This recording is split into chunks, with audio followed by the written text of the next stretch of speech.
ప్రతి వానాకాలం తరహాలోనే ఈసారి కూడా కొన్ని కదిలించే దృశ్యాలు సామాజిక మాధ్యమాల్లో తెగ వైరల్ అవుతున్నాయి, చర్చనీయాంశం అవుతున్నాయి. ముఖ్యంగా ఎక్స్, ఇన్స్టాతో పాటుగా మిగిలిన సోషల్ మీడియా వేదికల్లో ఒక రెండు దృశ్యాలు ఇప్పుడు పెద్ద చర్చగా మారాయి. మధ్యప్రదేశ్ రాష్ట్రంలో సాగర్ జిల్లాలో కొంతమంది విద్యార్థులు స్కూల్కు వెళ్ళడానికి వాగు దాటుతున్న దృశ్యాలు అనేటివి ఇప్పుడు కలకలం రేపుతున్నాయి. ఆ వాగు దాటే క్రమంలో వాళ్ళు ఎంత ఇబ్బంది ఎదుర్కొంటున్నారు అనేది ఆ దృశ్యాలు మనకు చెప్తాయి.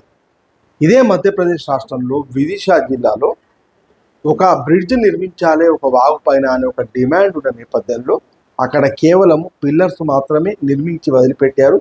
బ్రిడ్జి పూర్తి కాలేదు. దాదాపు 4-5 ఏళ్ల నుంచి విద్యార్థులు ఆ పిల్లర్స్ పైనుంచి సాహసోపేతంగా దూకుతూ స్కూల్కు వెళ్ళి రావడం అనేది తీవ్ర కలకలం రేపుతుంది. దీన్ని ప్రతిపక్షాలన్నీ కూడా ప్రశ్నిస్తున్నాయి. ముఖ్యంగా సోషల్ మీడియా మాధ్యమాల్లో పెద్ద ఎత్తున అందరూ షేర్ చేస్తున్నారు.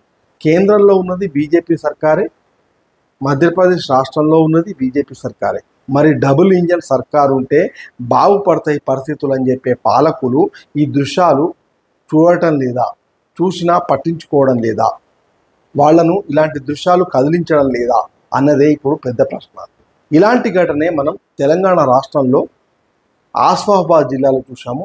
కెరమేరి మండల కేంద్రం నుంచి 10 కిలోమీటర్ల దూరంలో ఉన్న బోరీలాల్ గూడకు సంబంధించి బూరిబాయ్ అనే వృద్ధ మహిళను తన కొడుకు ఒక వాగు దాటించి అత్యవసర పరిస్థితుల్లో హాస్పిటల్కు తీసుకెళ్లే దృశ్యాలు అనేటివి తీవ్ర కలకలం రేపాయి, చర్చనీయాంశమయ్యాయి.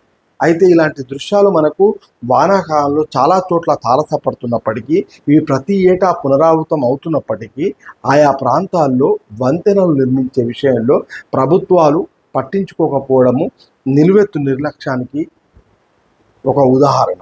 అయితే పాలకులు మారుతున్నారు, పాలన మారుతుంది, కానీ క్షేత్రస్థాయిలో పరిస్థితులు ఏమాత్రం మారడం లేదు అనడానికి ఇప్పుడు సోషల్ మీడియాలో జరుగుతున్న చర్చ, కనిపిస్తున్న దృశ్యాలే ఒక ప్రధాన ఉదాహరణ.